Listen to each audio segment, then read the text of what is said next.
ರಾಜ್ಯದಲ್ಲಿ ಮಳೆಯ ಅವಾಂತರ ಮುಂದುವರಿತಾ ಇದೆ.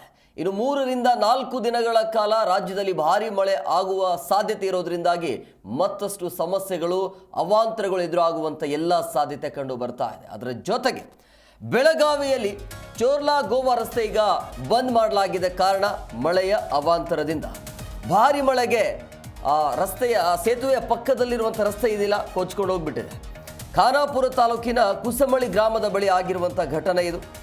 ಮಲಪ್ರಭಾ ನದಿಗೆ ಅಡ್ಡಲಾಗಿ ನಿರ್ಮಾಣ ಆಗಿರುವಂಥ ಸೇತುವೆ. ಮಳೆರಾಯನ ಆರ್ಭಟಕ್ಕೆ ಆ ರಸ್ತೆ ಕೊಚ್ಚಿ ಹೋಗಿದೆ. ಕುಸಮಳಿ ಗ್ರಾಮದ ಬಳಿ ಮಲಪ್ರಭಾ ನದಿಗೆ ಆ ಸೇತುವೆಯನ್ನು ಅಡ್ಡಲಾಗಿ ಕಟ್ಟಿರ್ತಾರೆ. ವಾಹನ ಸಂಚಾರಕ್ಕೆ ಸರ್ವಿಸ್ ರಸ್ತೆ ನಿರ್ಮಾಣ ಆಗಿರುವಂಥ ಹಿನ್ನೆಲೆ ಮಳೆರಾಯನ ಆರ್ಭಟಕ್ಕೆ ಆ ರಸ್ತೆ ಕೊಚ್ಚಿಕೊಂಡು ಹೋಗಿದೆ. ಅಲ್ಲಿರುವಂಥ ವಾಹನ ಸವಾರರು ಪರದಾಡುವಂಥ ಪರಿಸ್ಥಿತಿ ಇದೆ. ರಾಜ್ಯದ ಹಲವು ಜಿಲ್ಲೆಗಳಲ್ಲಿ ವರುಣನ ಅವಾಂತರ ನಿರಂತರವಾಗಿದೆ. ಇನ್ನು 4 ದಿನಗಳ ಕಾಲ ರಾಜ್ಯದಲ್ಲಿ ಮಳೆ ಇರೋದ್ರಿಂದಾಗಿ ಮತ್ತಷ್ಟು ಅವಾಂತರಗಳು ಸಮಸ್ಯೆಗಳು ಎದುರಾಗುತ್ತೆ. ಬೆಳಗಾವಿಯಲ್ಲಿ ಚೋರ್ಲಾ ಮತ್ತು ಗೋವಾ ರಸ್ತೆ ಇದೆಯಲ್ಲ ಅದನ್ನು ಬಂದ್ ಮಾಡಲಾಗಿದೆ.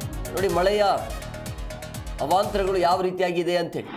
ರಸ್ತೆ ಹಾಳಾಗಿದೆ, ಬಿರುಕು ಬಿದ್ದಿದೆ, ಏನೂ ಇಲ್ಲ. ಆ ಕಡೆ ಇರೋರು ಆ ಕಡೆನೇ ಇರಬೇಕು, ಈ ಕಡೆ ಇರೋರು ಈ ಕಡೆನೇ ಇರಬೇಕು, ಬೇರೆ ಮಾರ್ಗ ಇಲ್ಲ. ಆ ರೀತಿಯ ಪರಿಸ್ಥಿತಿ ಇದೆ.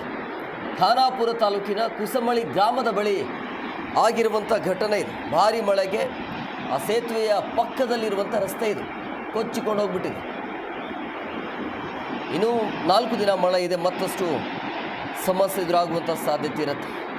ಚೋರ್ಲಾ ರಸ್ತೆ ಮೂಲಕ ಗೋವಾಗೆ ಸಂಚರಿಸುವಂಥ ಪ್ರಯಾಣಿಕರು ಈಗ ಪರ್ಯಾಯ ರಸ್ತೆ ಮೂಲಕ ಪ್ರಯಾಣವನ್ನು ಮಾಡಬೇಕಾಗಿರುವಂಥ ಅನಿವಾರ್ಯತೆ.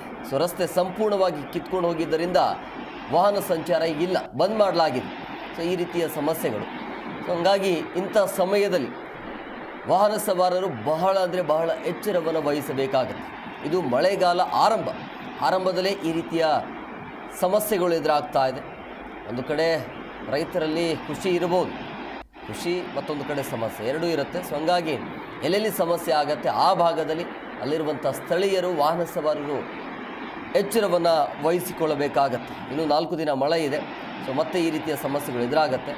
ಆ ಸಮಯದಲ್ಲಿ ನೋಡಿ ರಸ್ತೆ ಯಾವ ರೀತಿಯಾಗಿ ಕೊಚ್ಕೊಂಡು ಹೋಗಿದೆಯಲ್ಲ ಆ ಭಾಗದಲ್ಲಿ ಯಾರೆಲ್ಲ ಅಕ್ಕಪಕ್ಕದಲ್ಲಿ ಇರ್ತಾರಲ್ಲ ಅಥವಾ ಈ ರೂಟಿಗೆ ಯಾರು ಹೋಗ್ತಾರಲ್ಲ ಸದ್ಯಕ್ಕೆ ಹೋಗೋದನ್ನು ನಿಲ್ಲಿಸಬೇಕಾಗತ್ತೆ. ಯಾರೂ ಕೂಡ ನೋಡಲಿಕ್ಕೂ ಕೂಡ ಹೋಗಬಾರ್ದು. ಹೇಗಿದೆ, ಹೇಗೆ ಹೋಯಿತು, ಹೇಗೆ ಕೂತ್ಕೊಂಡು ಹೋಗಿದೆ ಅಂತ ಕೆಲವೊಬ್ಬರು ನೋಡಲಿಕ್ಕೂ ಕೂಡ ಬರ್ತಾರೆ. ಏನಾದರೂ ಹೆಚ್ಚು ಕಮ್ಮಿ ಆಯಿತು ಅಂದರೆ ಗಾಲ್ ಕೇಸ್. ಹಾಗಾಗಿ ಎಚ್ಚರವನ್ನು ವಹಿಸಬೇಕಾಗತ್ತೆ.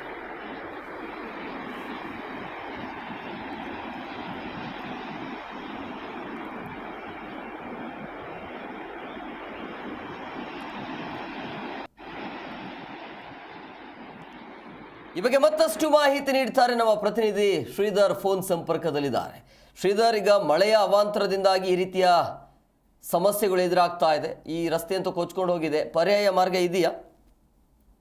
ಖಂಡಿತ ಹೇಮಕುಮಾರ್, ಏನಂತಂದ್ರೆ ಬೆಳಗಾವಿಯಲ್ಲಿ ಏನು ನಿಲ್ಲಲಾರದ ವರ್ಣರ ಆರ್ಭಟಕ್ಕೆ ಒಂದಲ್ಲ ಒಂದು ರೀತಿಯಾಗಿ ಅವಾಂತರಗಳು ಸೃಷ್ಟಿ ಆಗ್ತಿರ್ತಕ್ಕಂಥದ್ದು. ಜೊತೆಗೆ ಏನು ನಿನ್ನೆ ಅಷ್ಟೇ ಏನಂತಂದ್ರೆ ಒಂದು ಬೆಳಗಾವಿ ಚೋರ್ಲಾ ಏನೋ ಅಂದ್ರೆ ಮುಖ್ಯ ಗೋವಾ ರಸ್ತೆ ಅಂತ ಹೇಳ್ಬಹುದು, ಅದು ಸಂಚಾರ ಕೂಡ ನಿನ್ನೆ ಒಂದು ಬಂದ್ ಆಗಿರ್ತಕ್ಕಂಥದ್ದು ಅಂತ ಹೇಳ್ಬೋದು. ಏನು ಜೊತೆಗೆ ಅಲ್ಲಿ ಒಂದು ಖಾನಾಪುರ ಸಮೀಪದಲ್ಲಿ ಒಂದು ಸೇತುವೆ ಇರ್ತಕ್ಕಂಥದ್ದು. ಆ ಸೇತುವೆ ಏನಂತಂದ್ರೆ ಒಂದು ಹಳ್ಳದಿಂದ ಏನು ಅಖಂಡ ಕೊಚ್ಚಿ ಹೋಗಿರ್ತಕ್ಕಂಥ ಘಟನೆ ಕೂಡ ನಿನ್ನೆ ತಡರಾತ್ರಿ ನಡೆದಿರ್ತಕ್ಕಂಥದ್ದು. ಅದ್ರ ಜೊತೆಗೆ ಏನಂತಂದ್ರೆ ಈಗಾಗಲೇ ಏನು ಅಲ್ಲಿ ಒಂದು ಬೇರೆ ಒಂದು ಯಾವುದೇ ರಸ್ತೆ ಕೂಡ ಅಲ್ಲಿ ಇಲ್ಲ ಅಂತ ಹೇಳ್ಬೋದು. ಯಾಕಂದ್ರೆ ಎಲ್ಲ ಅಕ್ಕಪಕ್ಕದಲ್ಲಿ ಏನಂತಂದ್ರೆ ಒಂದು ಕಾಡು ಇರ್ತಕ್ಕಂಥದ್ದು. ಜೊತೆಗೆ ಈಗಾಗಲೇ ಕೂಡ ಅಧಿಕಾರಿಗಳು ಕೂಡ ಅಲ್ಲಿ ಸ್ಥಳಕ್ಕೆ ವಿಸಿಟ್ ಅನ್ನ ಮಾಡಿ ಒಂದು ಯಾವ ರೀತಿಯಾಗಿ ನಾವು ತುರಂತವಾಗಿ ಒಂದು ಈ ಸೇತುವೆಯನ್ನ ನಿರ್ಮಾಣ ಮಾಡಬೇಕು, ಇಲ್ಲಾಂದ್ರೆ ಒಂದು ಜನಗಳಿಗೆ ತುರಂತ ಒಂದು ಹಾದಾಡಲು ವ್ಯವಸ್ಥೆ ಕೂಡ ಮಾಡಬೇಕು ಅಂತ ಹೇಳಿ ಈಗಾಗಲೇ ಒಂದು ಸಚಿವರಾಗಿರ್ಬೋದು ಮತ್ತೆ ಅಧಿಕಾರಿಗಳಾಗಿರ್ಬೋದು ಸ್ಥಳವನ್ನ ಪರಿಶೀಲನೆ ಕೂಡ ಮಾಡ್ತಾ ಇದ್ದಾರೆ. ಜೊತೆಗೆ ಏನೋ ಇವತ್ತು ಕೂಡ ಏನೋ ಮಳೆರಾಯನ ಆರ್ಭಟ ನಿಲ್ತಿಲ್ಲ ಅಂತ ಹೇಳ್ಬೋದು. ಕಳೆದ 2-3 ದಿನಗಳಿಂದ ಏನಂತಂದ್ರೆ ಬೆಳಗಾವಿಯಲ್ಲಿ ಭಾರಿ ಪ್ರಮಾಣದ ಮಳೆ ಆಗ್ತಿರ್ತಕ್ಕಂಥದ್ದು ಅಂತ ಹೇಳ್ಬೋದು Hemakumar. Okay, thank you Sridhar ನಿಮ್ಮೆಲ್ಲ ಡೀಟೇಲ್ಸ್ಗಾಗಿ.